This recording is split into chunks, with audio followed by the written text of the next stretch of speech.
You know what's great? Going to a game. You know what's not great? Parking at a game. With Uber, you can turn event parking into a non-event. Just install the Uber app. Enter your destination, confirm your location, and within minutes, a car will pick you up. I know, right? With upfront fares, you can know the price before you go. And you pay with the Uber app so you can save your cash for the souvenir shop. So make tonight a fun night. Install the Uber app now and take your first ride today. Uber, the better way to get there.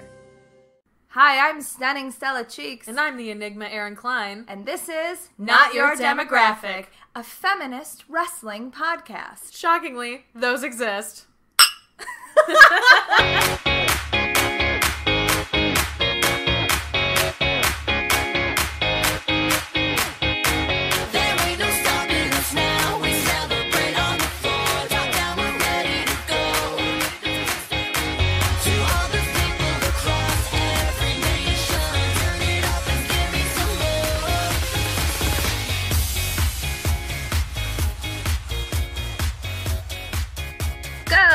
Hello, Yay! Demis.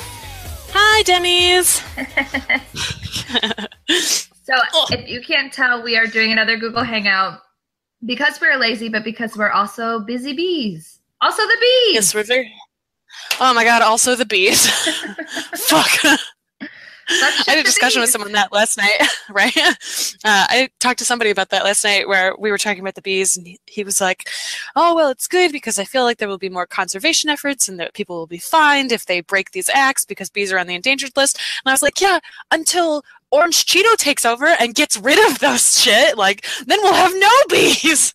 Like, this is my big concern, right? Like, of all the things that are going to shepherd in our apocalypse, like, the bees dying are the thing. The bees. Anyway, how are you? I'm pretty good. I had a busy week. It was my 4-year anniversary with my boyfriend yesterday. Congratulations. Thank you. It's also his birthday, so happy birthday. Happy birthday. Yeah, just mostly been working. I am going to AEW tomorrow with a person who has never been to a wrestling show or doesn't watch wrestling at all. So That's so exciting. Yeah, I'm taking our friend Liz.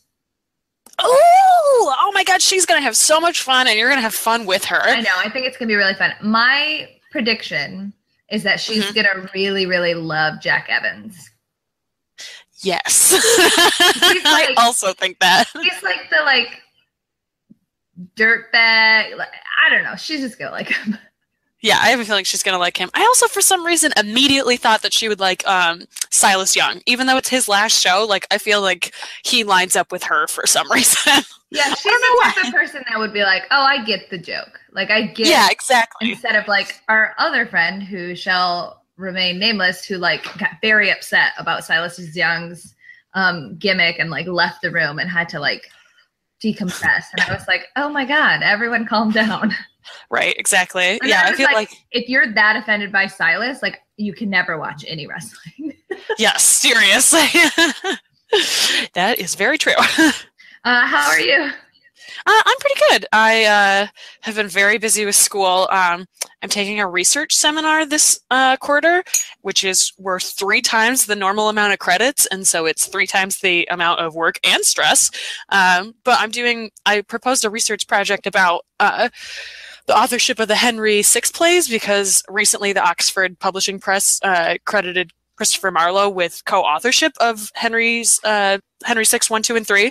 And so I suggested this research proposal, and my professor was like, all of these resources are in England. I don't think you're going to have time to request this stuff in order to get this research proposal together.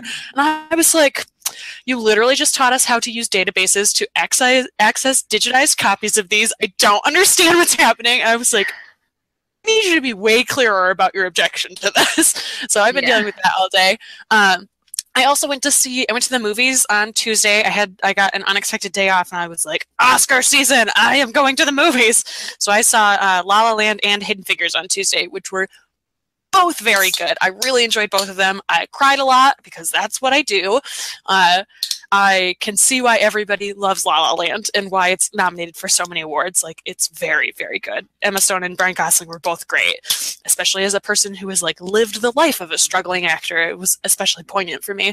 And Hidden Figures was so good. Everyone in it was so good. They were so inspiring. I fucking loved it. I love space. It was just very good. So it was like I was like, I'm going to do something nice for myself this week because God knows I need it. Oh, yeah. It's when you're listening to this, happy Inauguration Day. Yeah. Happy End of the World Day. Oh, yep. Oh, my. Are you going to do any protesting this weekend? No, I started taking a grant writing class, and it's on Saturdays. And I know that sounds dumb, but I paid money to go to this school and only 10 weeks. And also like I'm learning to write grants for non-for-profits. So it's like, it's not like an English class. It's like a class that is helpful. Yeah. Right. So I donated money to the Women's March. Yeah, I did that too. And like, I believe in it. I just, yeah, I'm it happens. My own Sometimes you can't give time to it. Yeah. I'm also like learning how to like give back in a different type of way. So yeah, that's smart. I think that's a great way to do that. Yeah. I put together I'm going to be traveling this weekend, so I couldn't go to the Chicago one. So I I was like, oh, I'll just give money because there's no way I can go to this. And then I talked to, I'm going to Lansing to visit Tony because he's going to be in town. And I asked him, I was like, would you be interested in going to the Lansing chapter of the Women's March? And he was like, absolutely, all the Walnut people are going. I just talked to Rachel. We're going to do this. And so I like threw together this march party at like the last fucking second today.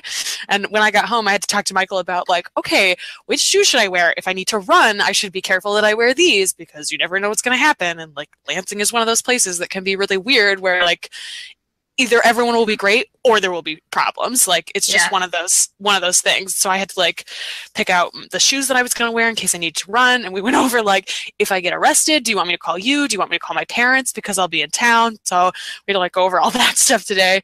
It was weird because it was very sobering to be like, yeah, I don't anticipate anything bad is going to happen, but like you legit have to think about that stuff. It's very weird. Well, that's cool. Yeah. If anyone who's listening is going to be marching, look up, like, there are some things that you should be careful of. Like, you should know your rights as a protester, but you should also know that a lot of cops are not going to respect those laws, and you have to be prepared for that and, like, ready to move in a lot of ways. So just look up information before you go out and be prepared. So that is my advice to everyone. Well, and there's also, like, guidelines to this particular protest. Right. And, like, I mean, just because you want to protest, like, that's great, but you should also, like, research and, like, actively participate in a helpful way. Right, exactly, yes. I agree. On a different note, what wrestling shirt are you wearing? I am wearing my Marty Scurll villain shirt, which you can see on our Tumblr. It's one of my favorite shirts. It is my favorite Marty Scurll shirt. I literally put that shirt on today, and then I was like, oh, no, I want to wear a Becky shirt, because like we'll talk about SmackDown and stuff. And so I took that shirt off. And then when you gave me the photo this morning to put it on the Tumblr, I was like, God damn it. I think that would have been really hilarious. Yeah. Like, hey guys, guess what? We accidentally wore this exact same shirt of this wrestler who is kind of still obscure in a lot of ways. Sorry about it. It's not like a shirt that lots of people have. Yeah, exactly. And it's like not his only design either. So it's funny that we both have this same shirt and almost wore it on the same day. For no reason. I wasn't like, Marty Scurll did this cool thing. I was just like, I love this shirt. I'm wearing it. It's like a great shirt. And I have like a women's cut in it. So it's like, it's very comfortable and fitted. So I like the shirt a lot. Yeah, it's Marty Scurll. He's the best. Super awesome. All right. I guess we should get into some news. Yes. So I don't know. I do. I'm prepared. Okay, good. I'm actively prepared. That's good. We had a meeting about how to make our podcast better, so hopefully we're prepared more often. Well, I have like I won't be. pages and pages of notes on things.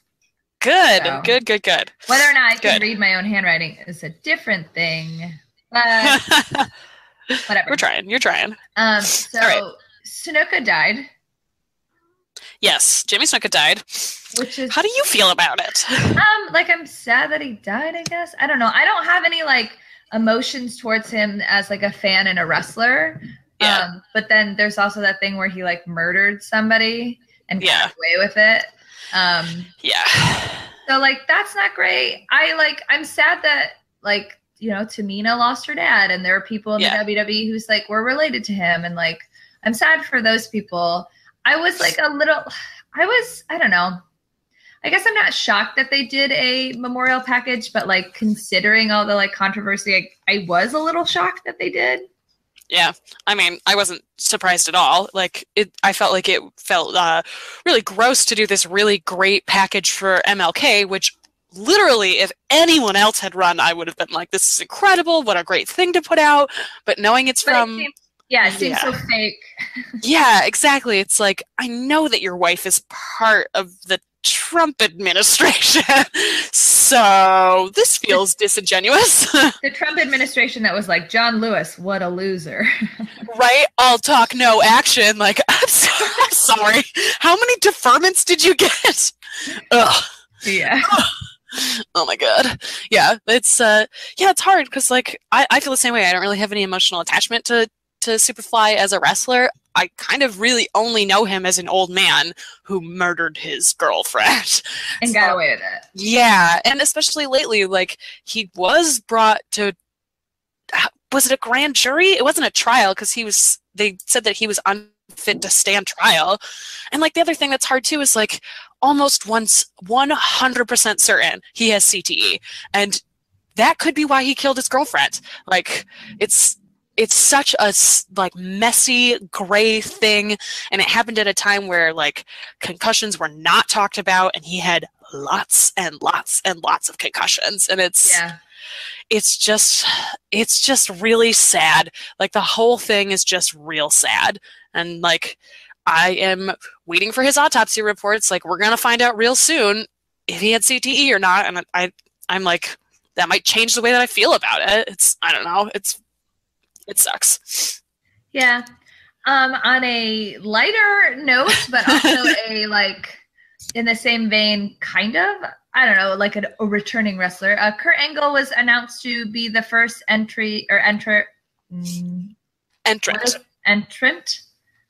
Yes. That's a word.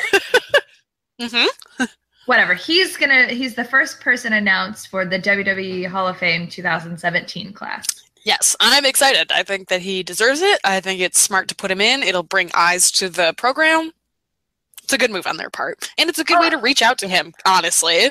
Absolutely. I'm a little sad, and I think he was a little sad. Like, I think he was hoping for at least another match or like another run. But like with all of it, he could still have one. Stuff. That's true. This could be their way to bring him back. Right. I feel like announcing that he's going to be in the Hall of Fame and then being like, hey, buddy, do you want a WrestleMania match? Like, that's a great time to do that. I mean, unless they're going to retire Undertaker, which they might, but they might not either. So, like, I don't know. I feel like that door is still open. That's true. So we'll see. We're almost at the road to WrestleMania, so we'll find out soon. So dumb. It's like a month. Mm-hmm. I know, it's fucking nuts. They also, I don't know if they officially announced this or if this is just something that's being passed around as like, this is happening, we just haven't announced it. But Beth Phoenix is also going into the Hall of Fame this year. Awesome! I was wondering what woman was going to go in, and I am so on board with that.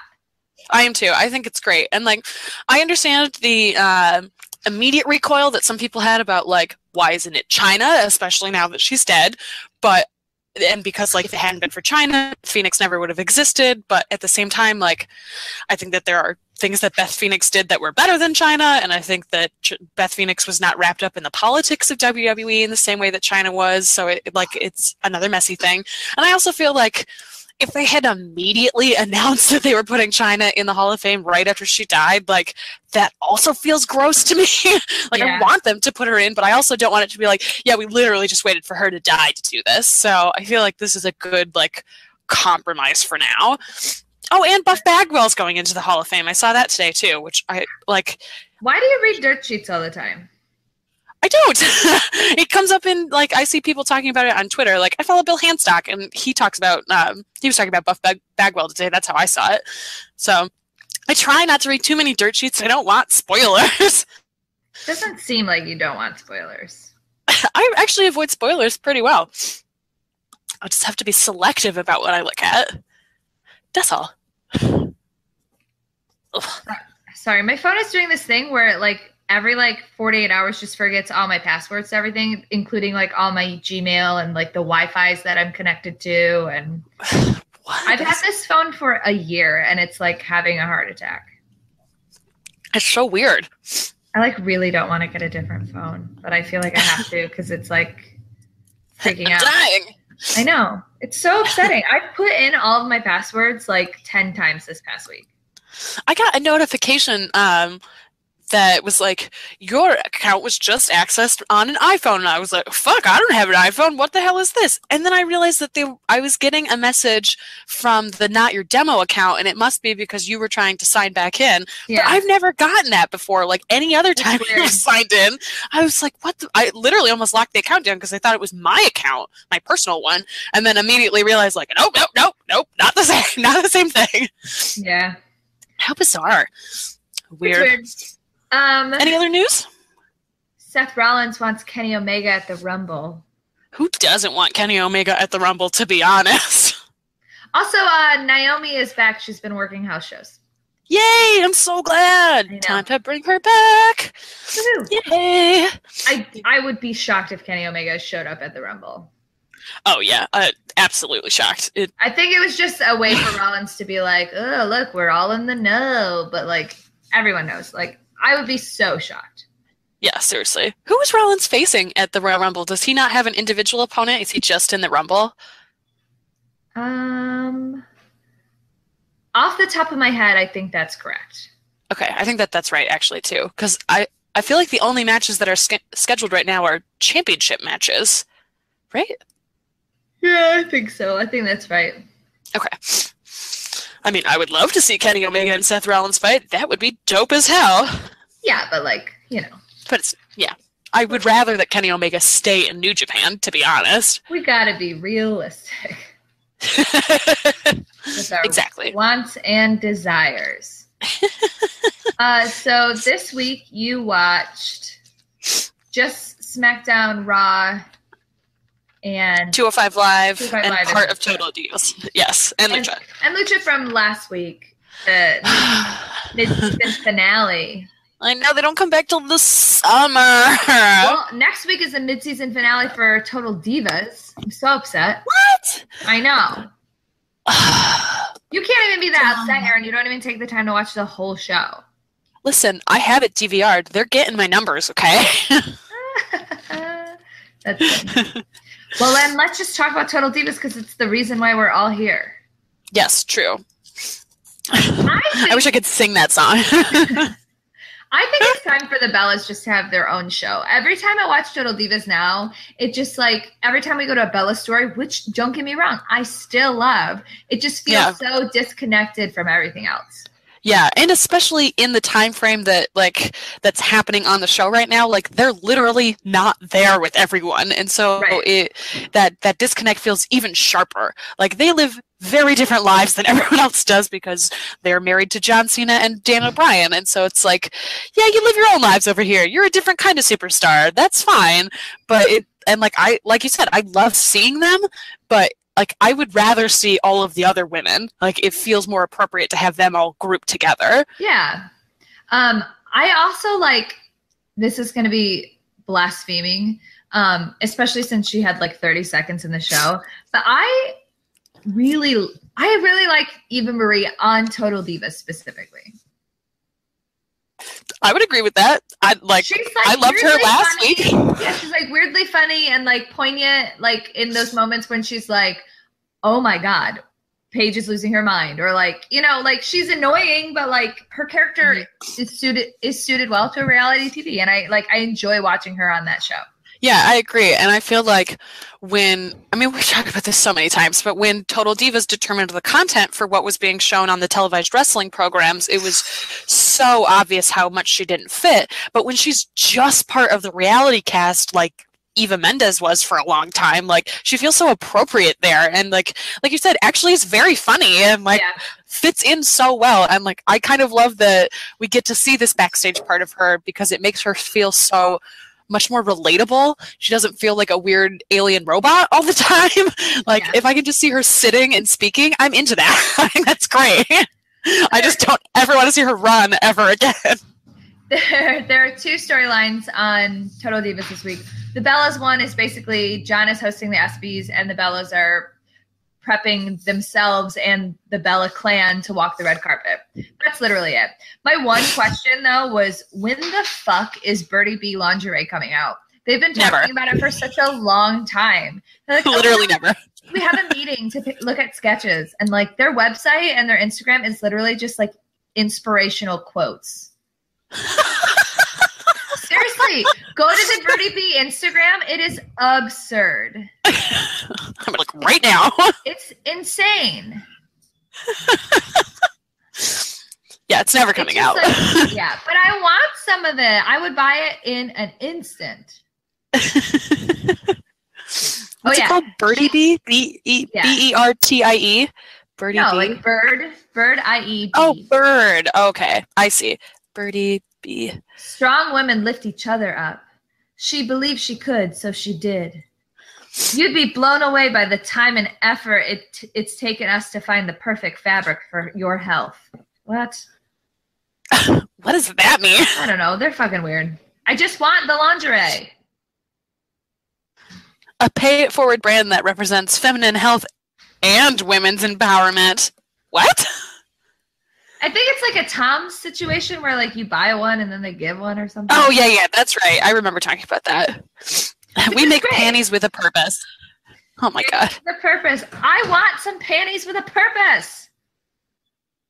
Yeah, these are all just inspirational quotes and pictures of them smiling. I don't understand. What does your lingerie look like?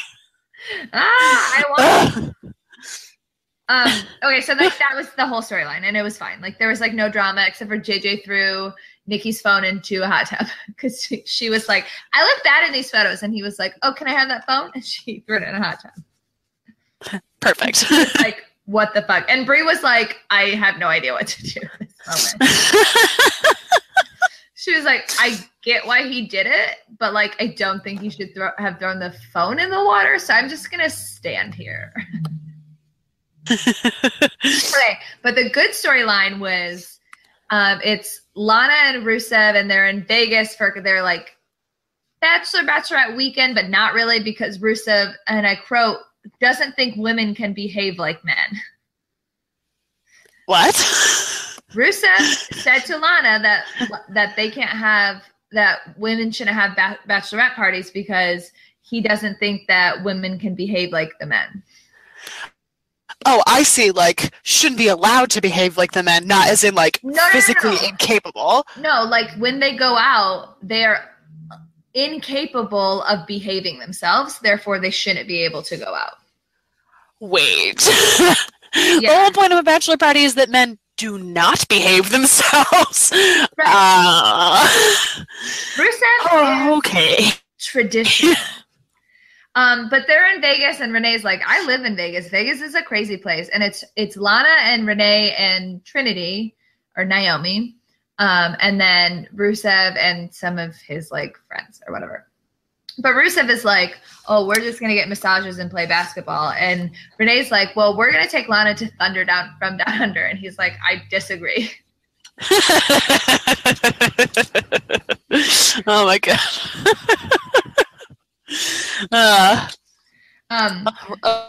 Basically, throughout the whole episode, Trinity and Lana and Renee keep getting like accosted by these weird people. Like there's a couple that Renee gives her like phone number to like meet them when they go out, and then there's like this weird guy who's like the quote host of their like party bus, and is like is like trying to get in on all their selfies, and Lana's like, no, take a photo without you in it. Yeah.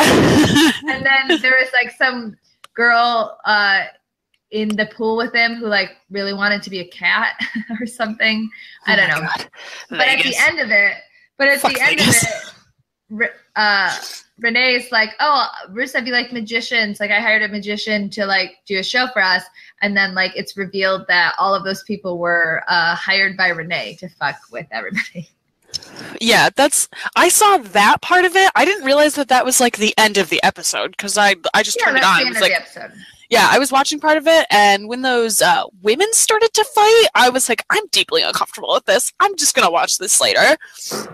I know that part. I was like, oh, you're working, but then Trinity like put them in like headlocks. Yeah, it was like, just so weird. Like the other thing was like that fight didn't feel real in any way. That was the other thing. It was like I felt like it was really obvious that it was a staged fight, and so it like made me even more uncomfortable. I don't know. I thought it was like, a staged fight. Like, oh, the E! Channel hired these two idiots to like fight, so it looked like it caused drama. But then when it was revealed that Renee did it, I thought it was hilarious. I was not uncomfortable with Renee pranking them at all. See, it doesn't feel like a prank to me. It just feels like weird. I don't know. I also like if you watch 10 minutes of the episode, it feels weird, but if you get the whole story of them like everywhere they go, they meet like a weird person and they're like, oh, Vegas is weird, and then at the end they're like, psych, I fucked with you guys. I guess that's true. And I mean, to be fair too, also, I fucking hate pranks. I hate them. They make me deeply uncomfortable as a person. Like, I don't like to watch shows about pranks. Like, I really hate it. So, like, I'm sure that also colored why I dislike that. That's fair. Oh, yeah, oh my God. Fucking Michael loves practical jokes. And when we first started dating, I was like, do not prank me. I will dump you. Like, it's not even a joke. Like, I hate it. I do not like it at all. There was my two favorite parts of this episode were Lana voguing in the water, which is like, somebody give me a gif of that because Lana is the worst voguer of all time. All of Trinity's like facial expressions, like her side eye. There was like a moment where Renee, like Lana, like ran into her like ex in Vegas, and Renee was like, "Wow, it really seemed like you had a connection." Blah blah blah, and Trinity was like, "Girl, like, what are you doing?" Right, just purposely starting drama over there, Renee. Damn. Yeah, Renee was like pushing buttons this episode. I'm sure that's why she and Dean make a good couple. I feel like everyone looks at them and is like, why is this normal lady with this fucking dirtbag trash possum? And it's like, no, Renee is weird. Renee's a weird person. Yeah, Renee's like, I love living in Vegas. It's a weird place. Yeah, I'm like, okay, I get it. Didn't Dean lived in Vegas and then she moved out there to be with him, right? I think so. Because Renee's from Canada. Yes, that's right. So that's like also hilarious to me that Dean Ambrose was like, my people, obviously I'm going to live in Vegas. And Renee was like, on board. Absolutely. Yeah.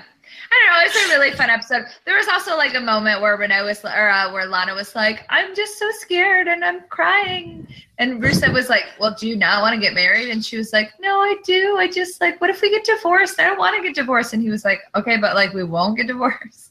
Lana acted bananas. Also, Lana, like, legit, I think is just like really dumb. Like, I want to know her IQ score next to Brie Bella's IQ score. Ooh. Oh no.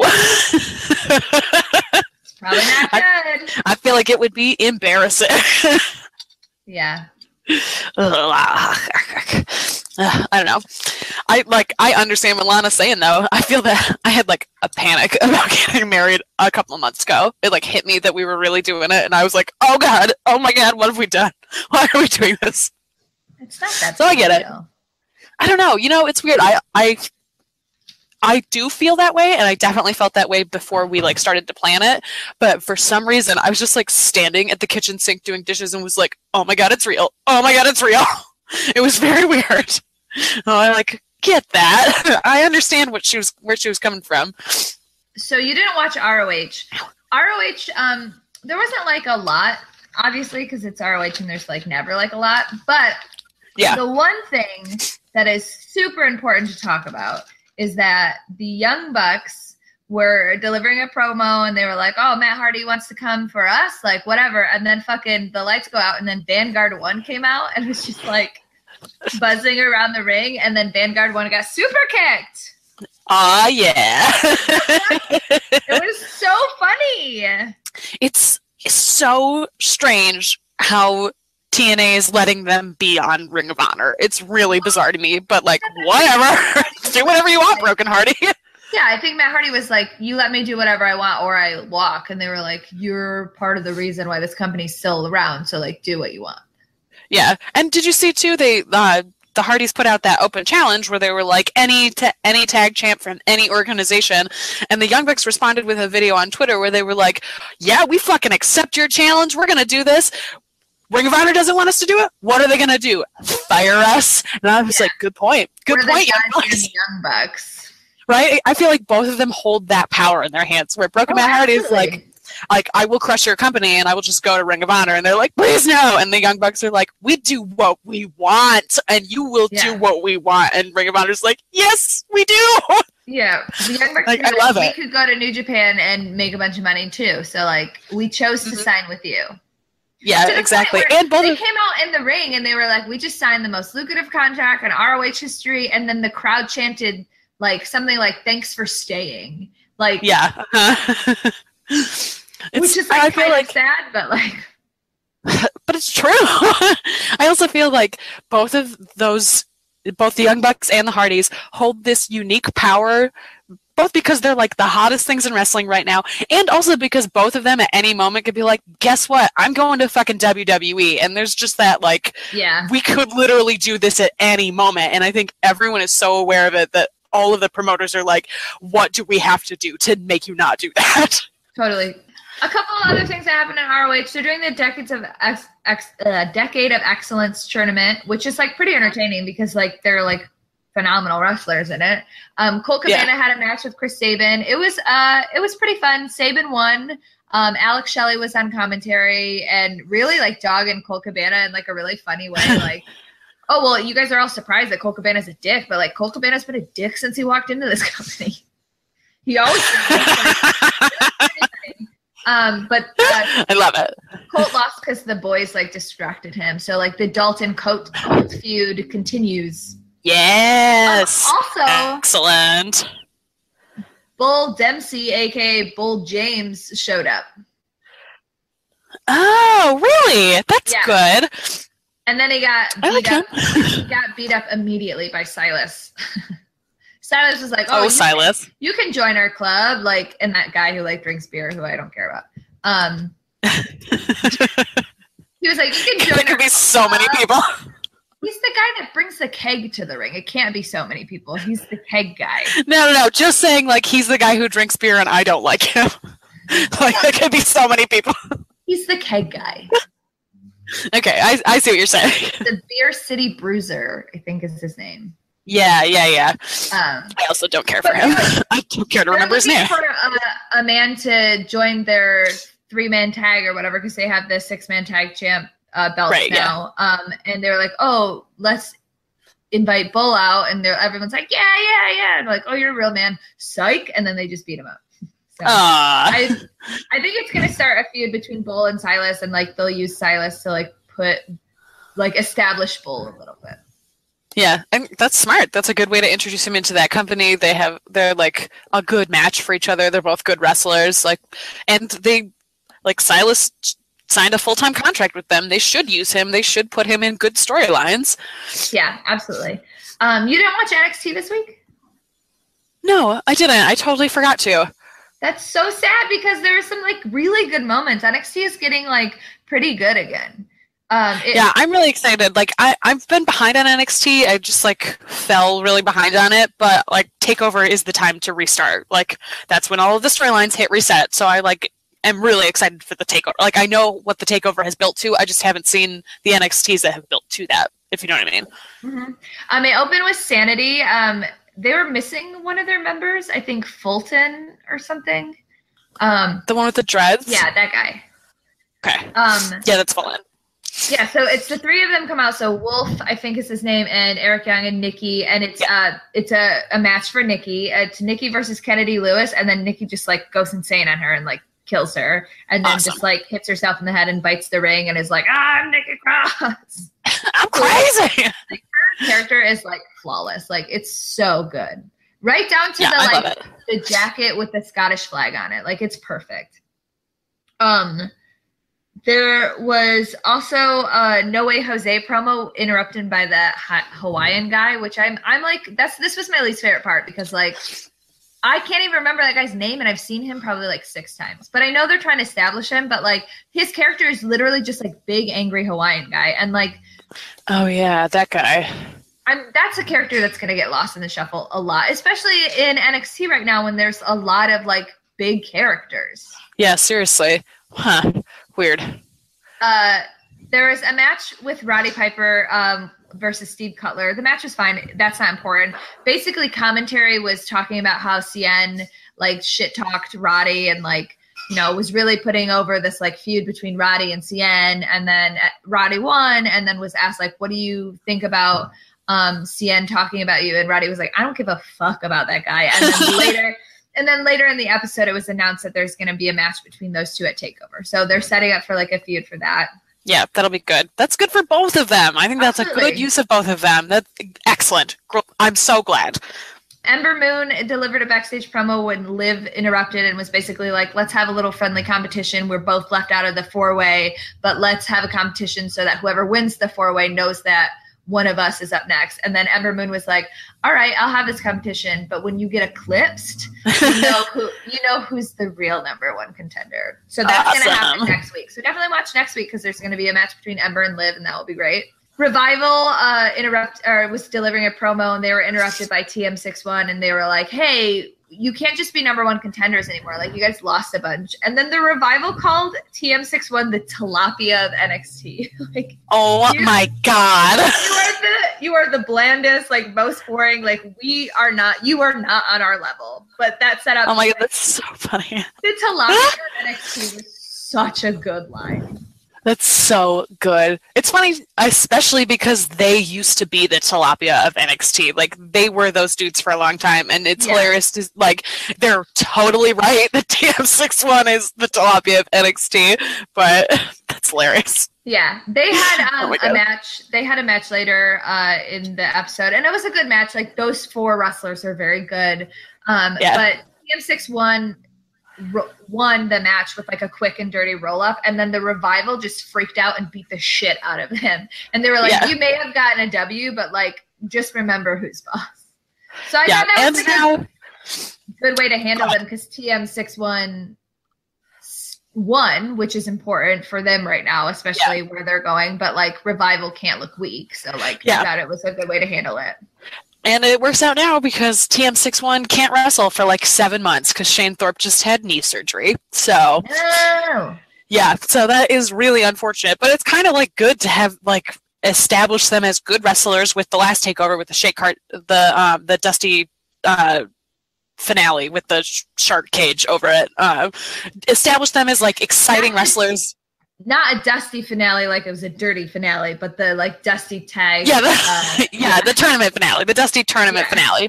And like, it's good that they address the fact that like, we don't know who you guys are, we don't know what your characters are. Like with the Revival, when they were like, which one's Dash, which one's Dawson, and they sort of allowed the crowd to play with that and like had that help build their character. When TM61 does come back, it'll be like, yeah, now we are somebody. Now we have this purpose in these characters. Like, it sucks that they'll have to hold back and like not do anything. I hope that they do something with the one who's not injured, but who knows? His name is Nick Miller, and the reason I remember that is because there's a character on New Girl named Nick Miller.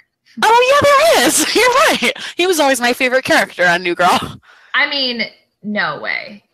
He's not the funniest one at all. When you have Schmidt and what is the other one's name? It starts with a W. Winston. Yes. Winston is hands down the funniest part of New Day. New Day? New Girl. That's true. I will retract that. I do really like Schmidt and Winston. I just liked I liked that Nick was so broken. I like related to him a lot, and I think that's why he was my favorite character. I stopped watching a couple seasons ago, so I also like don't really know what happened with him. But in the first couple seasons, he was like a very broken person.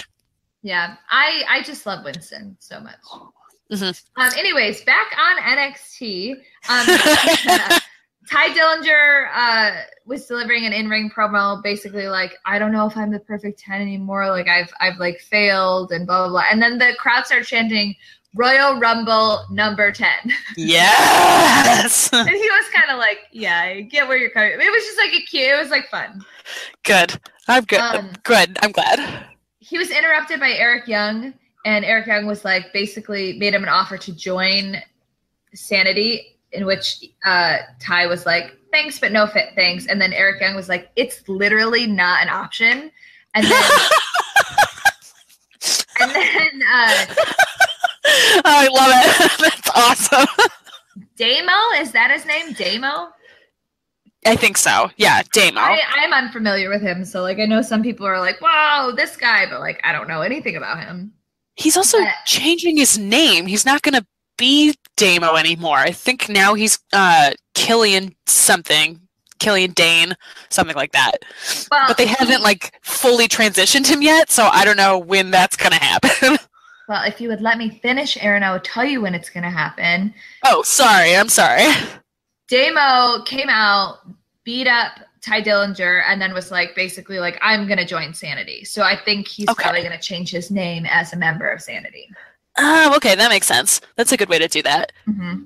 But the thing that was amazing about this episode was there was a contract signing with Shinsuke and Bobby Roode.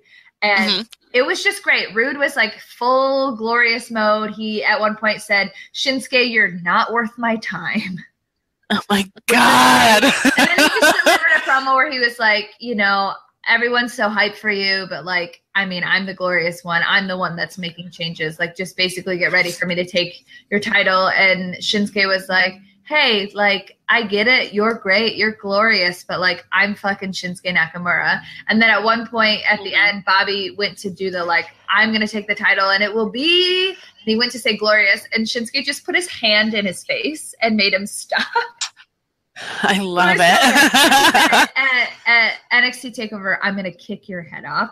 And then he said, and it will be, and then he started to do the glorious with his like hands, and Bobby was like, no, don't do it. That's mine. And then the whole audience went, glorious. Oh my God, I love it. Also, I love that this contract signing didn't end in a fight. I hate that all contract signings always end with a flip table and a fight. Like, this one ended with both of them forehead to forehead just staring at each other, and you could feel the like palpable like animosity, and like it's a better build to the fight if I don't see them fight. Yeah, I agree. I totally agree with that. I get it, like, later in a feud, like, if this is, like, the third of 3 matches, yeah, get into a fight at the contract signing, because by then you're so pissed at that person, like, you cannot wait to beat their ass. But when it happens every single time, it's like, okay, this means nothing. Right. And, like, when you know it's coming all the time, it's just like, oh, okay. Here, like, Dean Ambrose does it all the time. Whenever he's in the like contract signings, he's like, so are we going to get to the fight or like what? Yeah. Go ahead.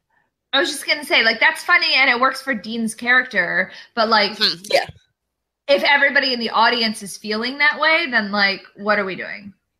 Yeah, I agree. I was just going to say, I totally agree with that. I feel like it fits Dean's character, and like it works for him as a funny, good guy to be like, oh, okay, this is what we do now. We fight after these things, and like to poke fun at that. But when it actually does happen every time, like, okay, come on. I can only see a flip table a million times. Yeah, it's pretty dumb.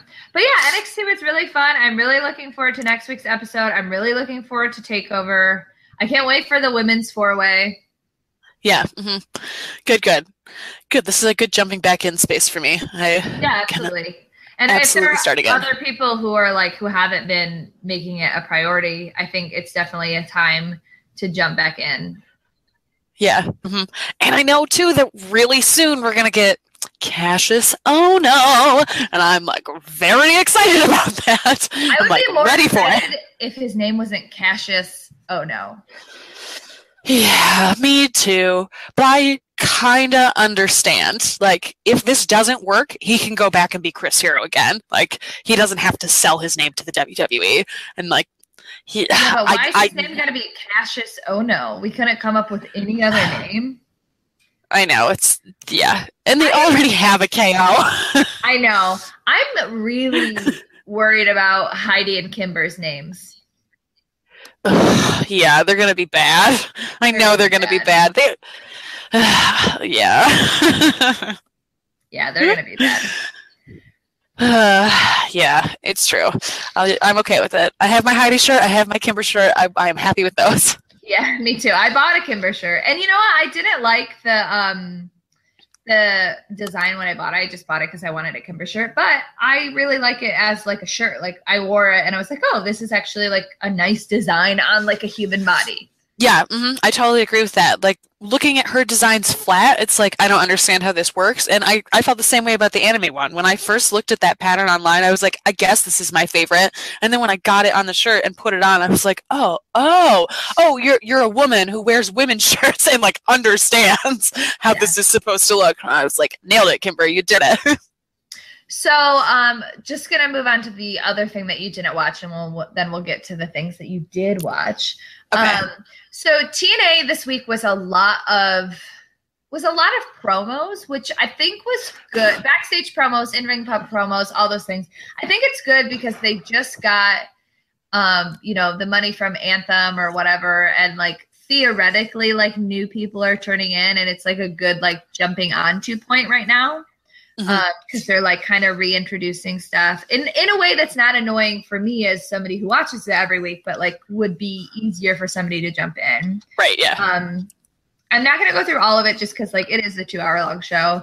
But some of the highlights, the opening match was a promo in ring with EC3 basically being like, I lost, like, I don't understand how I lost. Like everybody, it's gotta be like my year, like babyface promo. Lashley comes out and it was like, look, we both lost Eddie Edwards, but like, let's me and you settle this right now. See who's number one contender in a no holds barred match. And then EC3 was like, oh, damn. Let me see. And then he started playing around. And then Lashley was like, he like started to leave. He goes, you know what, Ethan, I tried to come out here. I tried to like be nice. I tried to like, set up a match and you just playing all the time. I don't have any time for this.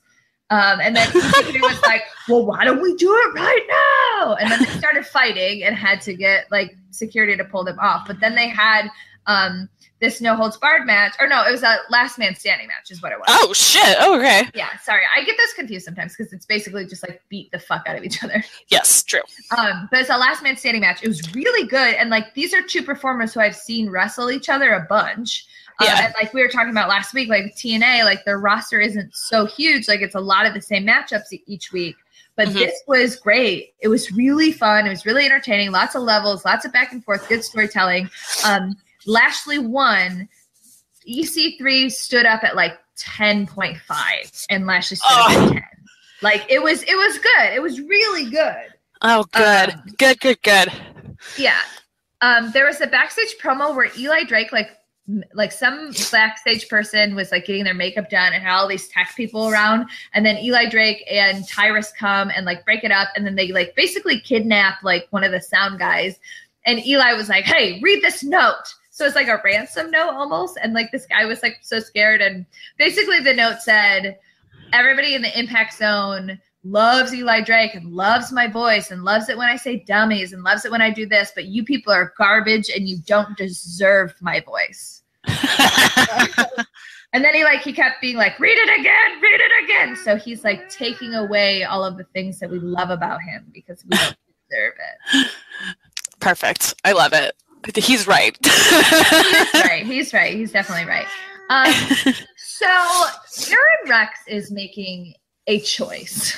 Oh, no. I am so worried about what's about to come out of your mouth right now. So it starts off, it's an in-ring promo. It starts off with Rockstar Spud introducing Aaron Rex. Rockstar Spud is dressed like he's a member of Sgt. Pepper's like band. Like he's dressed insanely. And then Aaron Rex comes out in a full fur coat with like rhinestone trim on it, rings on every finger, nude trunks, like lip gloss on his lips, and then proceeds to do this very like effeminate Liberace, like, I'm better than you thing, which, like, it's like a combination of his old You're Welcome character, but then has this, like, weird stereotypical, like, femi thing happening.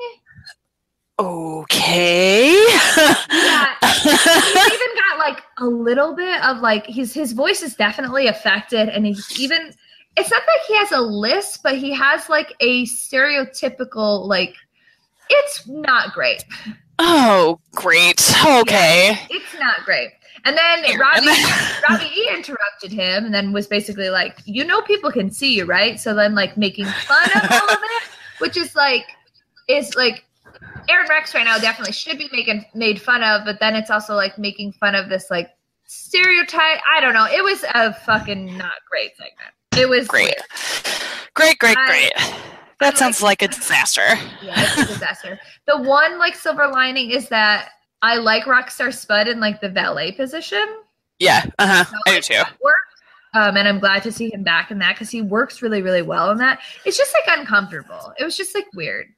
The DCC is now known as the Death Crew Council, which, like, whatever. What? And they're feuding with Decay, which is, like, also whatever, but, like, whatever. You know, whatever. That's how I feel about that right now. Because Decay is so good, but, like, when they're not feuding with the Hardys, like, there's really, like, no one else to feud with right now. So, like, they have to feud with DCC, and they're clearly trying to push DCC, but, like, I don't care about Storm or Bram or Kingston.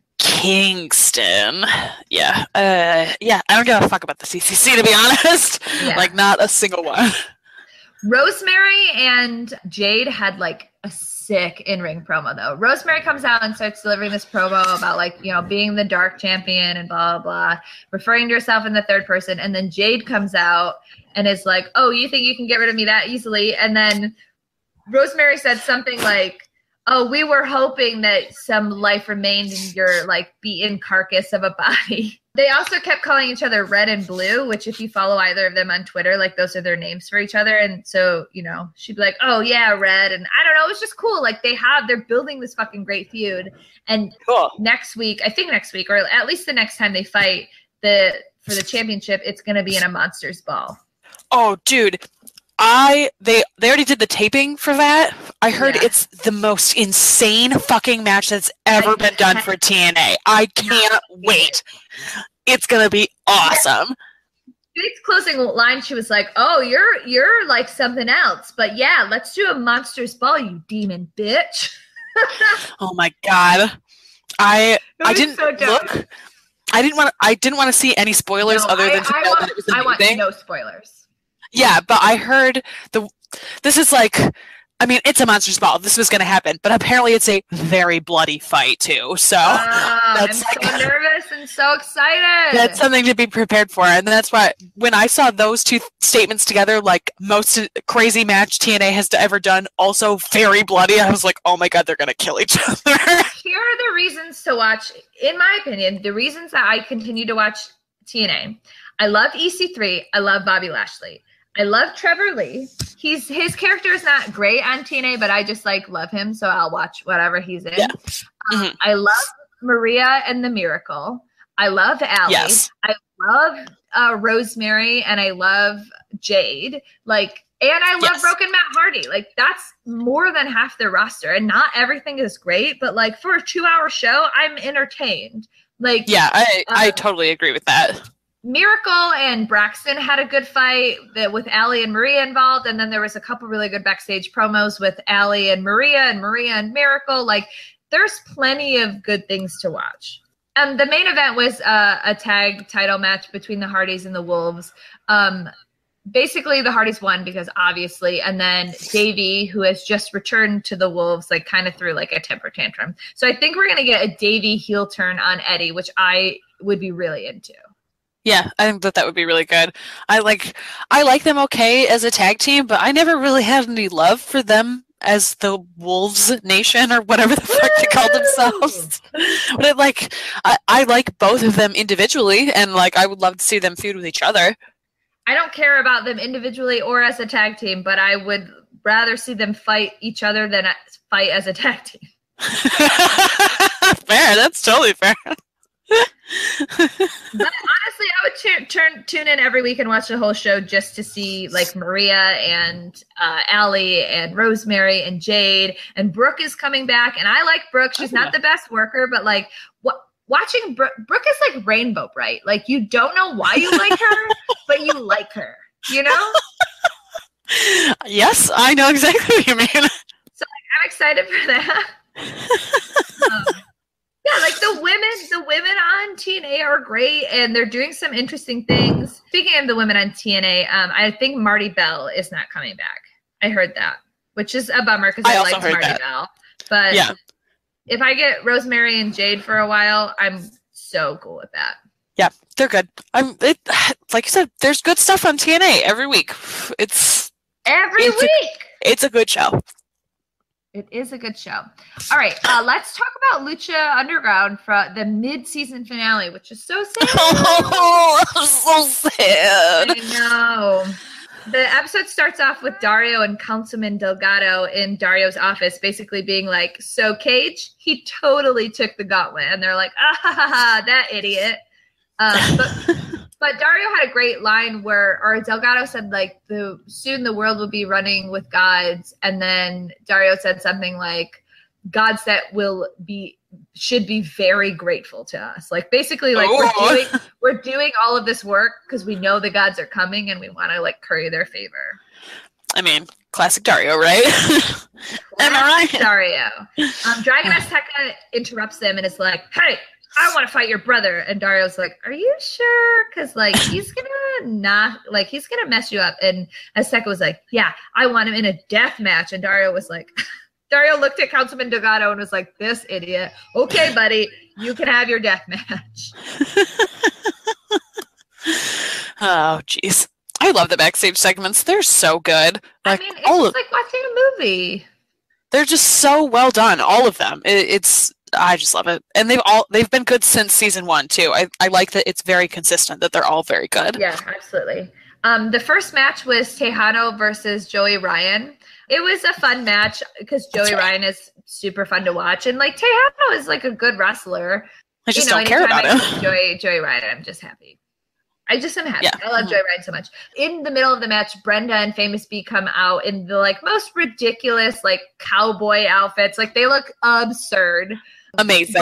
They look amazing. They looked amazing. But Brenda gives Tejano a horseshoe, and like so Tejano wins by cheating by hitting Joey Ryan with this like golden horseshoe. Yeah. And then at the end, Famous B is like trying to celebrate with him, and Tejano was like, "Look, I'm all in on Brenda, but like I hate you." He like pushed him to the ground, and Famous B like scrambled back up like a cockroach and was like, "Oh no, it's cool. We're friends. Oh my god, I fucking love that. I love Famous B and Brenda too, man. Like, I love their introduction. I love that it was so weird that we like don't really understand either of them. Switch personalities with every new wrestler. I know, it's so funny. It's so smart. I mean, this one's so ridiculous. They like are these like cowboy outfits. It's great. I love it. I think it's fantastic. I said earlier, I don't give a fuck about Tejano. It does like make me like Tejano more that he's now a heel or is doing heelish things. Like I don't give a fuck about him as a boring babyface because I don't have any connection to his AAA wrestling. But like I like the idea of him being a heel. Like I know that he can beat the shit out of people, so I'm like into that. Have you felt like he was a babyface? I felt like he was a heel since day one. No, they like talk about him on commentary as like it. Like I don't know. I've always thought that they presented him as like a babyface, like a Mexican hero. That's always how he's felt. In season 1, maybe when he was like refeuding with El Patron, but like I don't think Tejano was booked as a babyface against like Son of Havoc. Yeah, I guess with Son of Havoc, he would be the heel. I don't know. I just always felt like he was presented as like Mexican superhero. Like that's always what he felt like to me. And like it doesn't work for me, but I just assumed that it was something that I didn't understand. He wasn't booked as a heel against Cage either. I just thought Cage was the. I don't know. No, he was. Maybe I just. I'm just saying because Cage is like the crowd favorite, and Tejano was like the bad guy. Maybe it's just the way the commentary talks about him. I don't know. Maybe I just totally misread it. Maybe it's because I don't give a fuck about Tejano. That's probably it. Mundo delivered an in-ring promo with PJ Black and Jack Evans, basically being like, I've been here since day one. You know, people have said that like Sexy Star makes the show or Puma makes the show, but no, I'm the one that makes the show. You know, I've been around everywhere. I've worked everywhere. I came with my star power. I'm the one that makes the show. And finally I have the championship. And then he thanked his buddies and was like, I need you guys to leave because now I have to address the Mac. And then he basically was like, Mac, you couldn't go all night long. Like, look at you. You're fat, blah, blah, blah, blah. And then Mac comes out and it's just like, I'm ready for a fight. And then, of course, PJ and Jack are like hiding in the shadows and start to beat him up. But then security comes out and pulls them off. And then fucking the Mac just gives like 12 stone cold stunners to all of security. The best. Because, you know, it's a thing in wrestling where all of the security in wrestling is garbage. I can't wait to see. I think the first episode back, if I'm not mistaken, from the mid-season finale is going to be the all night long. Yeah, I think you're right. I'm very, very excited about that. Yeah, that'll be fun. It's going to be good. When does it come back? July? I don't know. I tried to look it up, but like there's so many like sub sites for Lucha Underground. Like it's hard. Ugh, I feel like it's either June or July. Either of those is fine with me because I will be on summer vacation.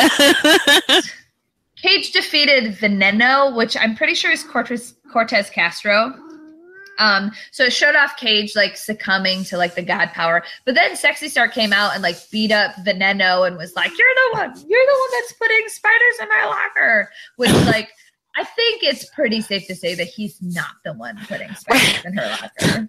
Sexy Star has a very strange sense of figuring out who is doing this. Yeah, like also just chill. They're fucking spiders. Like, I mean, some people are terrified of spiders. That's a thing.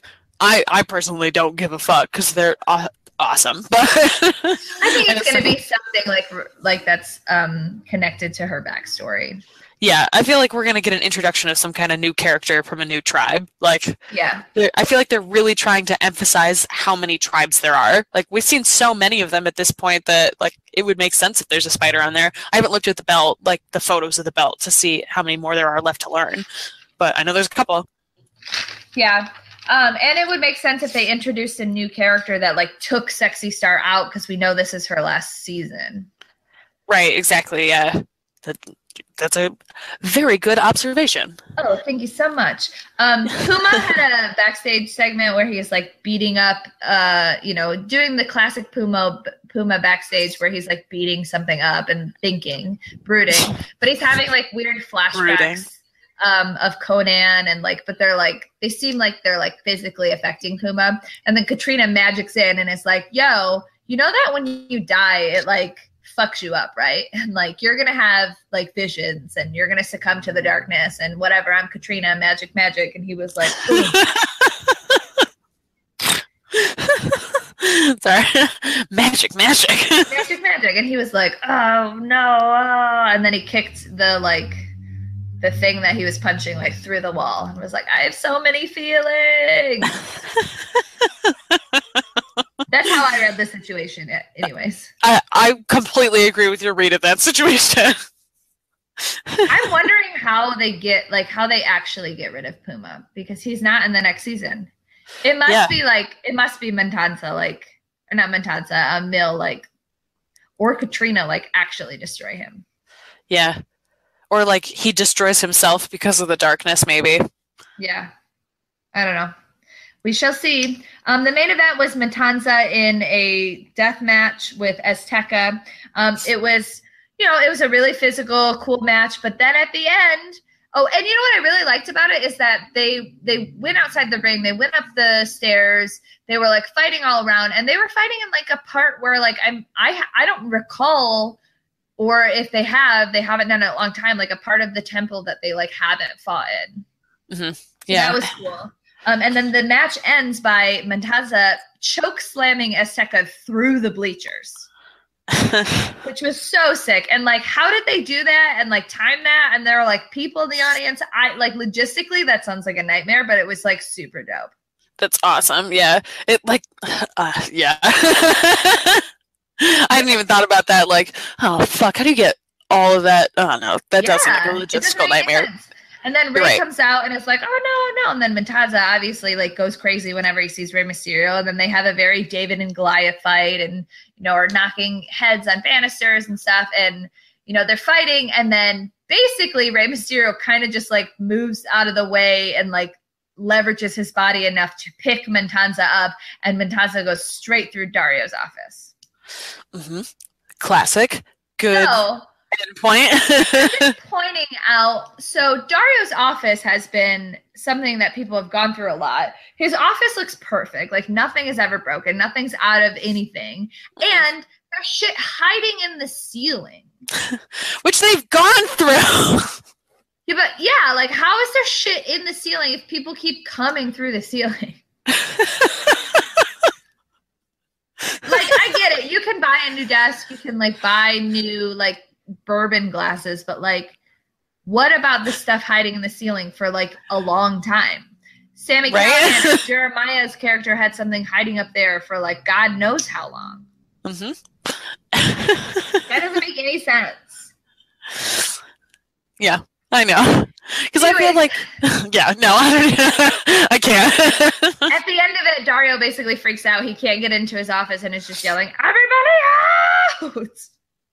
Which is like great classic Dario. And then the end of the episode is a film segment where Marty is like standing in the like alleyways watching Melissa leave. Like clearly looks like he's about to kidnap her, but then he gets hit over the head and he gets kidnapped by his sister. And she was like, "Oh, you finally got my attention." And then he just starts like laughing and rocking back and forth and saying, "I did good. I did good. I did good." And he's just like sitting there tied up like a cocoon, just like laughing. And she's like, I don't know. It's so fucking weird. I'm very curious to see where that storyline is going. Yeah. Like, are they actually feuding? Are they not feuding? Like, they're feuding maybe, but it's also like it seems like it's like a rite of passage something in the Moth family. Like that's what it feels like more. Okay, yeah, I get that. I totally understand what you're saying. Yeah, I don't know, it was weird. I liked it. So weird. Yeah, I like them. I think they're both good. You talked earlier weeks ago about getting a Aztec Pride shirt, the Marty the Moth one. I also really like that shirt. I like the shirt, but it's also like I want to buy it because I like the shirt, and I also I really appreciate and like the character work and the wrestling that Marty is doing, but I don't like the character of Marty. You know what I mean? Yeah. Mm-hmm. Yes. I also feel like I would personally feel kind of weird wearing an Aztec Pride shirt like in public.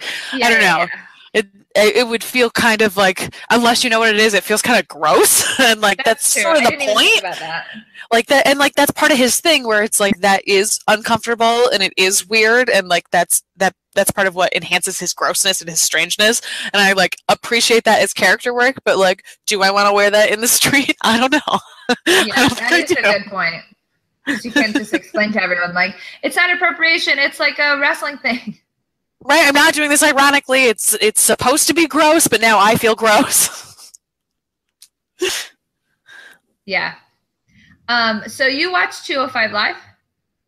Yes, I did. What did you think? I liked it. I mean, I like 205 Live. I like the stories that they're doing. I like that Foxy's like banana and her weird has some hilarious lines where she's like, "I am hot chocolate." She's like, he's being mean to me. And I love Alicia and Noam together, even though I don't understand.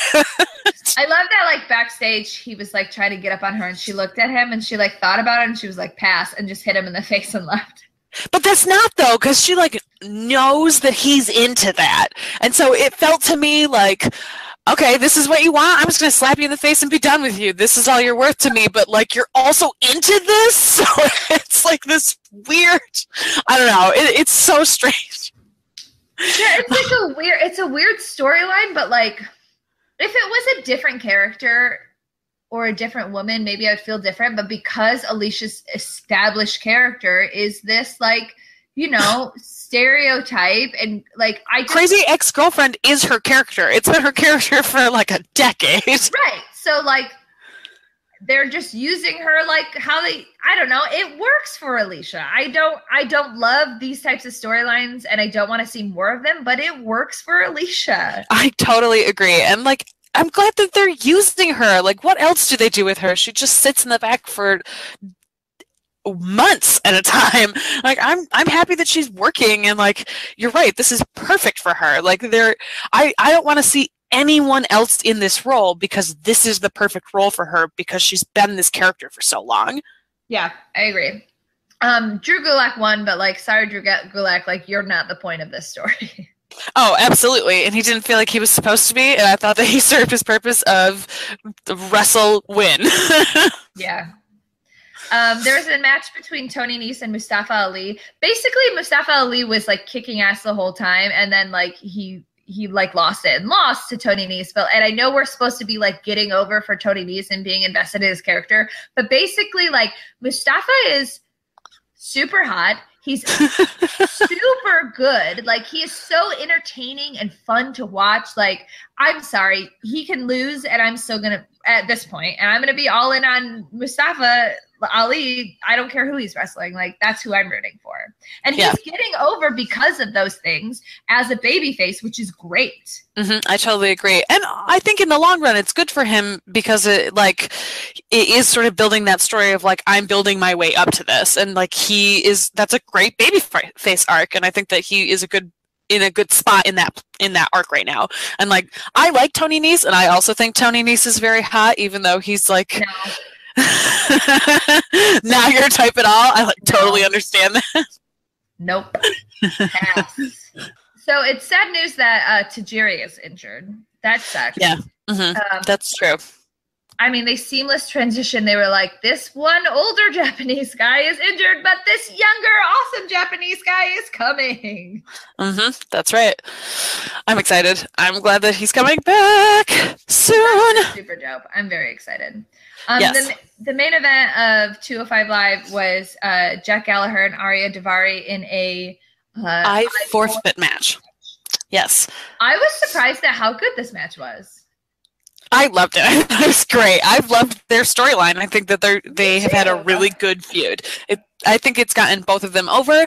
I think it's also great that Arya Daivari hasn't been like, he wears the turban I don't know what the name is for the headpiece that he wears when he comes out, but it hasn't been gross. It doesn't feel like weird or like he's not a exploitive bad guy. In any way. He's not a bad guy because he's Middle Eastern. He's a bad guy just because he's bad. Exactly, yes, and he just happens to be Middle Eastern. I think that they're doing a really good job with that. It's actually really great to see that, and the way that they've turned Mustafa Ali around too. It's like, it's almost like someone said, "Hey guys, this is really offensive," and they actually listened and like made changes. Well, I mean, Jinder Mahal is still there for them to get all of that out on, I guess. Yeah, exactly. That's true. And like 205 has a lot more freedom because Vince doesn't give a fuck about these guys. So I feel like they have a little more room to run around. So I'm happy with what they're doing with him. So and yeah, that fight was great. I really enjoyed it. I kind of wanted Arya to win though. Like, Jack really? He was the babyface in that. He won with an umbrella assisted crossface chicken wing. But I don't know. Like Jack Gallagher was kind of a dick during the whole thing. I was kind of on Arya's side. I mean, they were both dicks. Yeah, they were both dicks.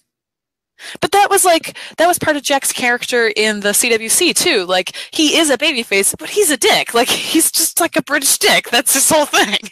Yeah. And like, it works because he's charming, and it's like, ooh, I'm gonna do these things and whack you with this umbrella, and I have a secret umbrella under the ring, and a third umbrella by the announce table. Like, umbrellas. Like, it works, I think, in sort of the same way that Dean Ambrose works with the crazy and the insane and the blah, blah, blah and the lunatic or whatever. It, like, he makes it fun and makes it like, yeah, I can do these dick things because I'm crazy. And Jack Gallagher's like, I can do these dick things because I'm very British. And that makes it okay. I'm very British. Yeah, and we got our classic Austin Aries line. I just put a 7 in his eyes. I love that Morrow and Corey like set him up for it now, and it's just like a running bit. Like, what would you do in this situation, Austin? And he'd be like, oh, it's all about like getting the upper hand and blah blah blah. And basically, I would just put my thumb in his eyes. Right? I love too that he said this week, as I've told you before, Mara, I would put my thumb in his eye. Like, yeah. I love it. I think it's so good. I love that in like basically every match he brings it up now. It's just perfect. I love it. It's really fun. You didn't watch the UK tournament, so I won't get that much into it. But it was fun. It was really fun. The first night was like, it's a lot of different levels of talent. But there were definitely some really good matches. Nigel McGuinness seemed a little nervous on commentary, but like he basically was like his one dream, everyone knows this, was to be in WWE. And then his career got shortened. So like, this is the only way. It was cute. I'm sure some people were annoyed because I know Nigel McGuinness can do commentary. Like he does in ROH all the time, but it was like kind of cute how nervous he was, I thought. Oh, cool. But that's probably just me. Everyone else was probably annoyed with it. Whatever. I thought the show was paced really, really well. I thought the people that they chose to be in the Final Four, Wolfgang, Mark Andrews, who I knew from TNA and never liked in TNA and thought he was great in this. So that was I've heard a lot of people say that they really liked him. I felt the same way. I was like, Mandrews? Who gives a fuck about Mandrews? And now it's like, oh, okay. I get it now. This makes sense. Mandrews, and then Dunn and Bates. I thought those four were definitely the standouts. I thought that they were the right ones to be in the Final Four. I thought it was really great. There was also a match between Neville and Tommy End. Yeah, I saw that. I watched part of that match. It looks awesome. It was a good match. It was the perfect way to introduce Tommy End to this audience. Neville won because Neville is on this push right now, obviously, but Tommy End did not look weak, and it was great. That was the perfect way to introduce him. I thought. I really, really thought that. I also liked. I watched Neville's promo when he first came out, and he's basically why the fuck does nobody put me in these tournaments? And I was just like, yeah, why does nobody put you in these tournaments? That's really weird. And I like that they've used that to develop his character now, and wound up bringing him out and having this great match in a tournament that, in theory, he probably should have been a part of, but instead got to have this spotlight match. I thought that was very smart of them to do. Right. And the way that he framed it too, got himself over more while he's on this heel push where he's yeah, you didn't invite me in the cruiserweights because you knew I would have won. You didn't invite me here because you knew I would won. And I would just you wanted fair competition, and I am not fair competition. Which I thought was good. The final match was between Dunn and Bates. I thought it was paced super well. I thought there was such a clear heel and face. The injury that Dunn did on Bates earlier was really played up in a convincing way. When Bates kicked out of the bitter end, the whole audience was freaked out because nobody thought he was going to get kicked out. The rally for Bates was really good. Wait, hold on. Wait. I have to stop you for a second. It's Bate, no S. I have also been saying Bates because we know someone whose last name is Bates, but it's actually just Tyler Bate. Okay. It's just, I just wanted to point that out because I was also getting it wrong. So that's the thing. That's his name. Okay, well, his rally was really good. Him being able to hit his finisher with the injured arm was shocking because everyone was he won't be able to do it. It was just a really good match. And then his reaction when he won, it was just great. It was definitely, the tournament wasn't my favorite thing in the world. There were definitely some not entertaining moments, but I think the crescendo and the finale was good. Mm-hmm. How many people were you familiar with going into the tournament? I know you said exactly one. Yeah. Okay. Me too. Same here. All right. Cool. So, do you want to talk about Raw or SmackDown first? Let's just speed through Raw. I don't care.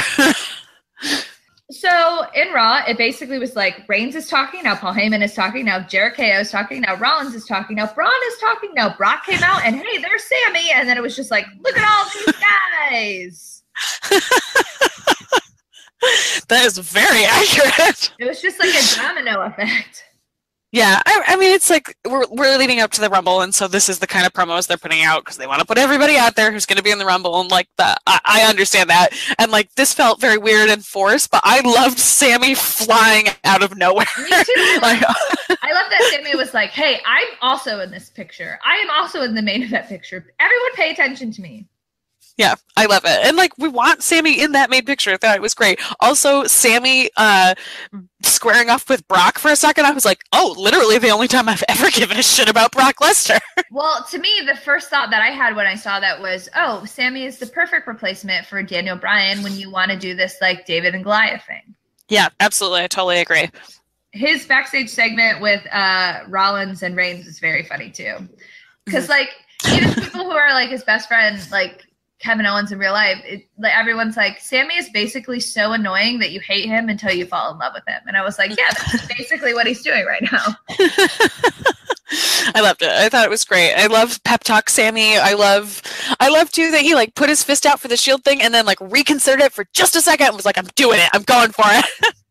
Yeah, he did great. He did really, really good. And yes. I thought, you know, for how much of like kind of a crazy shit show everything was, I thought the main event was really fun. Like, I thought everyone did good in it. Yeah, I would agree with that. And, like, I like, it wasn't the greatest match I've ever seen. It's nothing super exciting. But, like, again, we're leading up to Rumble season. Like, there's no, I don't need it to be a pay-per-view match at the end of this Raw. Like, it's fine. Yeah. Charlotte read a bunch of Bayley's childhood poetry. Yeah, that was weird. Way too long. Also called herself the queen of the pay-per-views, which is like, come on. Honey. First you were in the submission sorority and now you're the queen of the pay-per-views. Maybe like watch a little less porn, okay? Like I get where they were going with it, and it is the proper way to frame Bayley's character, I think. But like it just went on for way too long. Yeah, it definitely did. It was an uncomfortably long time for that promo to go on. I think that Charlotte did the same amount of job from the beginning to the end. I thought she did a good job with it. I don't think she like fell apart or anything. It was just too long. Like it just got to be uncomfortable. She did look dope in her little capelet though. Yeah. It made me immediately think of Austin Aries, and I was like, I fucking love this. Yeah, and I'm excited for their match. I really am. And I thought like Bayley's little like poems at the end or limericks at the end, and how like upset Charlotte looked when the inflatable tube men came out. Like, it's gonna be a good fight. It's gonna be a good feud. It's just like, it was just like a weird pace. And to have like no women wrestling on the show was like a little weird. Cause like we had the Sasha Nia thing where like Sasha, it's a video of like Sasha like, like proving that she's back in health, and then Nia like taking her out. I did think Nia's backstage promo was really good. I thought she did a really good job. When he was like, oh, so you attacked the boss, and she said, the boss? Are we still calling her that? Yeah, I like that too. I think Nia's doing a great job. Yeah, I wish that I liked that segment the first time they showed it, and then had the interview afterwards. When they showed it the second time, I was like, really, you couldn't have just done like a short match here? Like, come on. It felt like, why? You have Dana. Yeah. You do have Alicia. You could use Alicia. I know Summer and Paige are hurt, but you have Emma, technically. Emma's fucking there. But just a little bit longer, she says. Every week she says that, and every week she's premiering soon. She hasn't gone back to premiering next week in some time. Yeah. Well, we'll see. The club defeated Cesaro for the titles, but it was thrown out because Sheamus like hit the ref or something. I don't understand why we're booking the club in like the way that match was booked. The club was booked as like a good guy. Yeah, it was really weird. Like weird. I really wanted the club to win and felt very upset when they didn't win. And I was, like Cesaro didn't cheat, but I don't know. It was very weird. I feel like it's leading to the breakup of Cesaro at some point, and like, great, awesome, break them up, I guess. I don't care about them as a tag team. I just want to see Cesaro. But like, I don't know. In some ways it felt smart because it builds the club, and like, we need people to care about the club, and they kind of haven't in a while. But it is weird that they're heels and they're being booked as they're up is down. There is no logic. That's all there is. There's just no logic. It's like it was really weird. They don't know what to do with Cesaro, and they don't know what to do with the club, so they're like, I don't know, do something together, I guess. Yeah, it's whatever. Okay, I think I have New Day blinders because everyone on the internet hated this segment, but like, I love Titus and the New Day. I think it's funny. I do too. I also really like it. I also really enjoy it. I think it's really. I love when Titus was like, "Hey," when he was talking to Biggie, and he was like, "So thickums, that's what your grandma calls you, right?" And Biggie goes, "No, it's not." Yeah, I like them, and like, they don't know what to do with New Day, and like, don't wear them out, and don't have like, you can't just crush them right away. You don't want to have them just start losing to people. That totally drains all of their momentum that they've been building for 2 years. And they don't have anything to do with Titus. He's just a big jobber, and so like, why not let him job to the New Day? Like, I think this is a good placeholder for them. Like, give them a break. They were the fucking tag champs for 400 plus days. Like, give them a break. Let them have an easy dumb promo. I'm still gonna enjoy it. I'm still gonna think they're funny. Yeah, I'm the dum-dum that still liked it when they did their time machine. So, like, I obviously am going to like it. I hated that. I have New Day blinders. I like them. You're a New Day stan. You can't help it. I am. I love everything that they do. I can't think of one thing that they've ever done that I hated. I love them. Yep, it's true. I know. I just do. There were some cruiserweight stuff that I thought was good. My favorite part though was Alicia Foooooxx in a backstage questionnaire with Tom. I think it was Tom Phillips. It was somebody where they were like, "So Cedric blew you off, blah blah blah." And she was like, "I don't want to talk about it." And then they continued to ask, and she goes, "I don't want to talk about it. Okay, I don't want to talk about it." Alicia Foooooxx has been amazing for gifts. Yes, I totally agree. It's just like, she's just crushing it right now. Yeah, she really is. Like, I'm happy for her. Like I said, I'm happy to see her working. Yeah. And then there was some Enzo and Rusev stuff that I do not care about. Nope, don't care about it.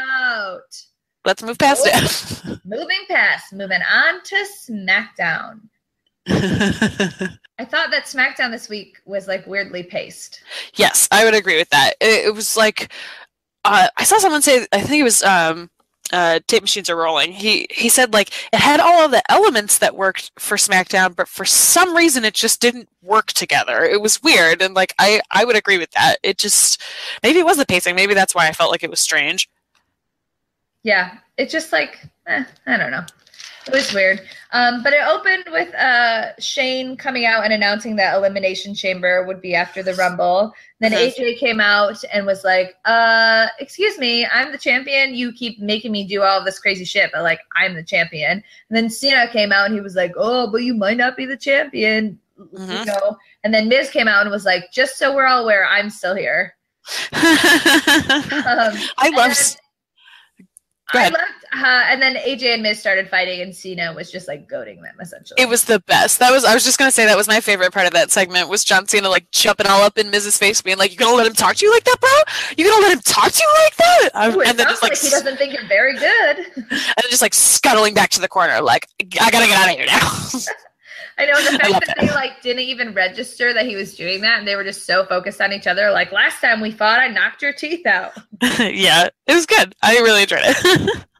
Yeah, I mean, I thought the opening segment was really fun, and I like when AJ and Miz fight. I think they put on good matches, and I like the ending because it made AJ, AJ's the champ. He can't really lose to the Miz, but like Miz is in a unique position right now where like he kind of needs to be winning. He can't just be a jobber, especially to like the event when they're trying to push him more in the main event. So I think having it thrown out because Cena gets involved made sense. Yeah, I totally agree.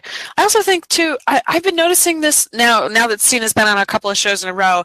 I think that being on SmackDown with a 2-hour format really benefits Cena because he is really good and he is very good at talking.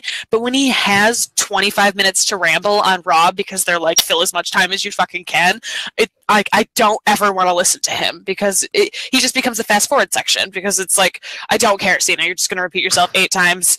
Hustle, loyalty, respect, America. Okay, great, whatever. But on SmackDown, it feels very concise and it's like he feels more focused and it feels more like because I'm only here every once in a while now and I'm a part-timer, nudge, nudge, wink, wink, whatever. Like it feels like his promos have more purpose and are. It doesn't just ramble forever, and I really enjoy that, and it makes me like John Cena more. Yeah, I absolutely agree. This segment, the segment between Nikki and Natty, was my favorite segment all week. For all of anything that I watched, and I watched a lot, this was my favorite. You did watch a lot. I thought it was so old school, but executed so well. It felt real, like the audience cheering them on was like genuine, like it felt dirty and nasty and like a real fight, a real feud. Yeah, I totally agree. Everyone and Natty like bringing up like the John Cena shit all the time, but Nikki like constantly, Nikki being the one to defend herself and be like, no, that's not what it's about. It's about me. Like when we were saying with DEO, like let's use this storyline and firmly establish Nikki as somebody who is not just John Cena's girlfriend, who is not this pretty face. Let's firmly establish her as like a good wrestler and a badass. And like this storyline is really doing it. And Natty is doing a really good job as a heel and is doing good on the mic, which Natty is not historically known for. Not good at all on the mic as a babyface, but like I loved when she went through and was like, why don't I have any merch? Where is my merch? And I was like, yeah, Natty, where is your merch? You haven't had a new shirt in like a decade. Like, it's ridiculous. And I like that they're bringing in these elements. Like, if you're going to bring in the real life of John Cena and Nikki being together, like, bring in the idea that, like, they have special benefits, like, they get more merch than I do. Like, I love it. I think that it also made me think of, like, in the way that Raw with Enzo and Lana and that whole hot mess felt very Attitude Era and very gross and the worst parts of the Attitude Era, this brawl also felt very Attitude Era, but it felt Attitude Era in all the positive ways that I remember in a situation that the men historically would have done. And I like that. I like that SmackDown was like, oh, you guys like the Attitude Era and you liked all these things these dudes did? All right, great. Let's have these women do it because we have a bomb-ass women's roster and they're all great. And like, I loved that. I thought it was fantastic. Yeah, it was great. It was definitely the highlight of the show for sure. Mm-hmm. I would agree with that. Dolph Ziggler kicked Jerry the King Lawler in his heart, trying to give him like a heart attack.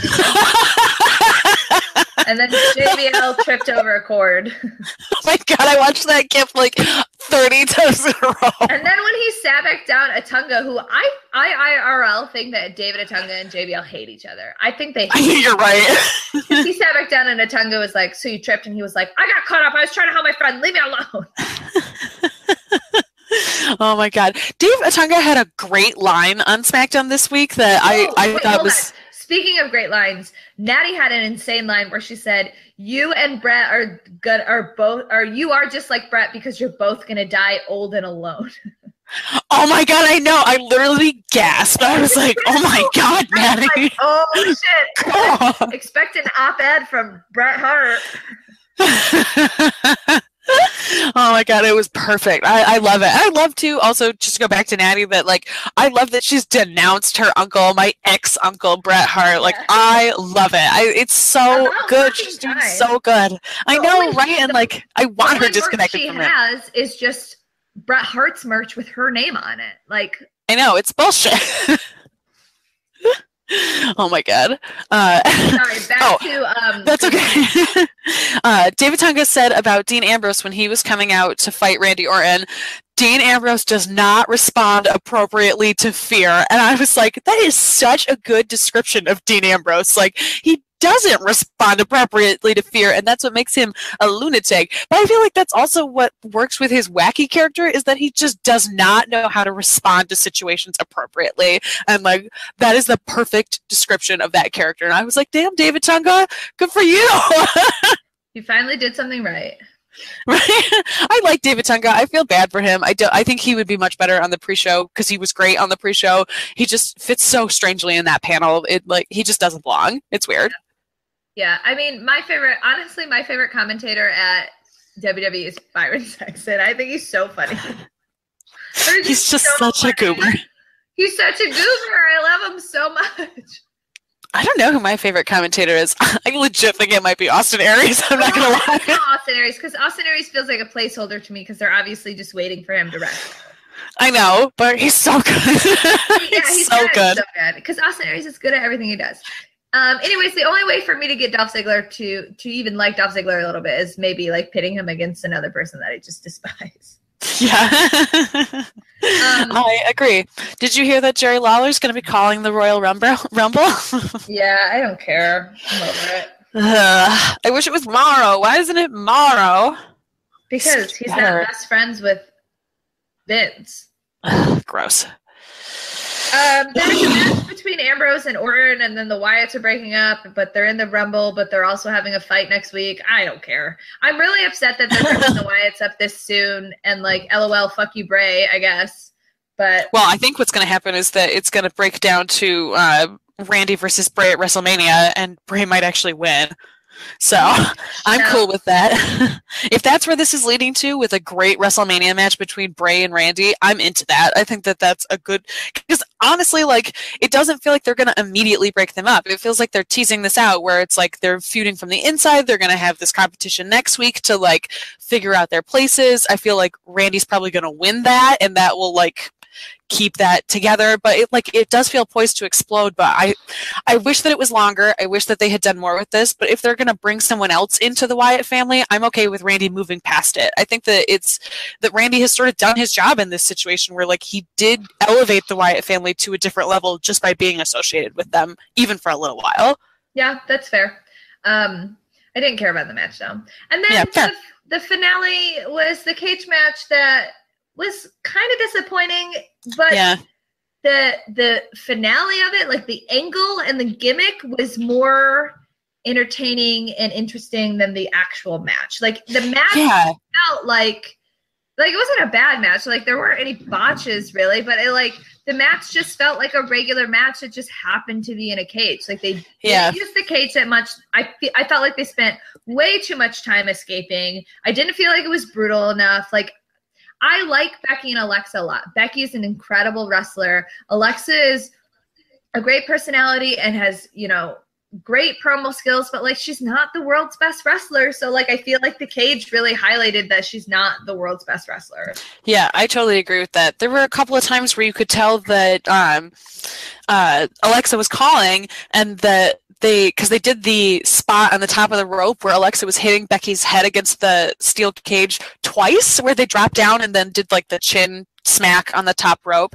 And it was weird, because it was like, I thought for sure the second time she was going to grab Becky and pull her into like a backdrop from the top rope by her hair. Like, it seemed so appropriate. Like that. Yeah, and then it just didn't happen, and it felt like it felt like Alexa's confidence wasn't there, and that it showed in the way that the match was being drawn out, that they were like sort of sticking with safe stuff. And like, I thought that Becky's jump kick off the cage that she normally does off of the bottom rope looked really cool, because they like positioned the camera right for that, and it like really set up for it. But I think you're right, it did just feel like a match. And like, I don't know, I think that Alexa and Becky have great character chemistry together. I don't think that they have great in-ring chemistry together, and like it just kind of fell flat for me. And like, it wasn't, like you said, it wasn't bad. It wasn't a bad match by any stretch. I was just expecting it to be so much better, especially after we saw that great segment from Natty and Nikki earlier. Like, especially when they set it up like, oh, historical, blah, blah, blah. Yeah. And because they have such good promo chemistry, like the promo that they delivered the week before on Talking Smack, like it just like they built it up because they're so good at that part. It just like fell flat. But it ended with finally Luchadora being demasked, which I thought they did that in the perfect amount of time. Like, it's been like what, like a month? Like they they did it enough for us to like care, like who is it? But like I'm glad it's not being dragged out any further. And they both gave Alexa and Becky gave both gave good backstage promos after the match. And Nikki's face when she got it ripped off. I thought that part was great and very convincing. And I'm looking forward to seeing the continuation of that story. Yeah, absolutely. And like, I really want to see Becky versus Mickey because I think that Mickey is on the same level as Becky and Becky is on Mickey's level. Like, they're going to have a bomb-ass match. Like, I really enjoyed Mickey versus Asuka because both of them are very good at wrestling and Becky is also very good at wrestling. So I feel like they're going to have a good feud together. And like, I'm excited to see who moves into the title picture to take Becky's spot also and feud with Alexa next. I think it'll be it'll be awesome. And I also like too that now that we've established that women can be in cage matches, like we can do more of them. It doesn't just have to be like we did this once and now like whatever, like they can do this again and have better matches later. Like, I mean there were a few cage matches before this. This was just the first one on SmackDown Live. And then of course Sasha and Charlotte, that was the first Hell in a Cell, but like I think, was it Victoria and Lita that had a cage match? Like, yeah, that's right. There have been like one or two before, but like, I get what you're saying. But like, let's just like we're normalizing like the women being like main events. Like, let's just normalize it. So not everything has to be historic. Right, exactly, yeah. Everything being historic puts a lot of expectations on it, which like sometimes can fall flat. Right, exactly. And also like, it was just bad. It's just because like when you know, give it so much pressure in a certain angle, like, you know, what are you going to do?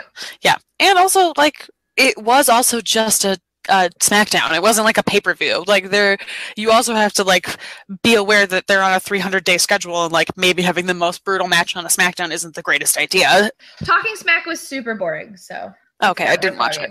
It's not worth talking about. Shane is hosting right now instead of Daniel, and like Shane just kind of doesn't get it. Shane doesn't get that it's like to help further storylines and to like rile wrestlers up. He's just there like sitting there and be like, like it's boring. Lame. Yeah, so I think that's it. Do you have any final thoughts? No. I feel like there was a lot of good stuff this week. I'm looking forward to more stuff. I'm really looking forward to the Rumble, to be honest. Like, I think it's going to be a really fun show. The inevitability of some things, but like whatever, I'm gonna have fun. I'm gonna enjoy it. I love the Rumble. It's one of my favorite pay-per-views. So I'm sad that I won't be able to watch it live, but I am very excited to watch it. Yeah, it's gonna be really good. So I'm excited to build into it. So I definitely think the match of the week was Nikki and Maddie. Who would you say is your Bay of the week? That's a hard one. I'm gonna go with Alicia Foooxx. Yes, Alicia Foooxx. Alicia Foooxx. I'm into that. Cool. Well, my phone is being insane, so I can't look at our email or pull up any iTunes if we have them. So, because my phone has kicked me out of literally everything. Super fun. Lame. Yeah, that's it. If you want to send us questions, you can email us at notyourdemo@gmail.com. You can check our Tumblr, where you can see all of our photos of the 3rd January wrestling shirt challenge that we've been doing. And also Stella posts a clever title for them and also gifts every day. So, check that out at notyourdemo@tumblr.com. I've also been a lot more active on the Tumblr, trying to post like throwback matches and just things that I find to be interesting. So if you are a Tumblr user, please give us a follow. You can find us on Twitter. I'm at Stella_Cheeks. I'm at Urgency. You can find us at cagesidedseats.com. Where you should click around for some interesting articles. And you can also find us on iTunes, where you should subscribe and leave us a review, please. It's been a while since we've done a review. So please, please, please. Yeah. Awesome. I think that's it. All right. I think that's it too. Okay. Oh, if you're at the AAW show, come say hi to me. Yeah. If you're at the Women's March in Lansing, come say hi to me, I guess.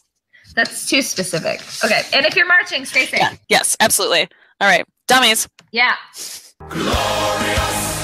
No, I won't give in. I won't give in until I'm victorious. And I will defend.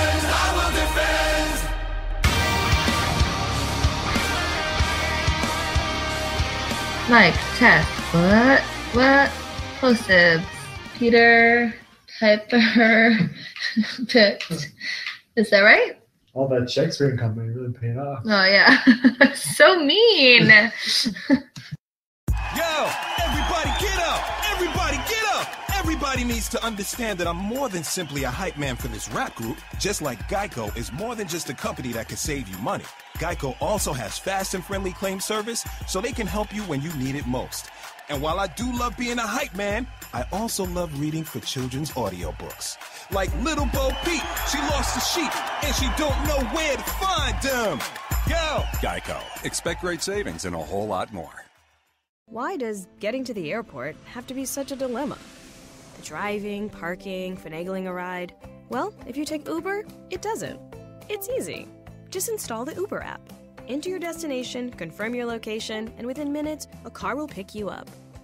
Whether you're catching the red eye or taking off at the crack of dawn, you can request a ride 24/7. So avoid the hassle. Install the Uber app now and take your first ride today. Uber, the better way to get there.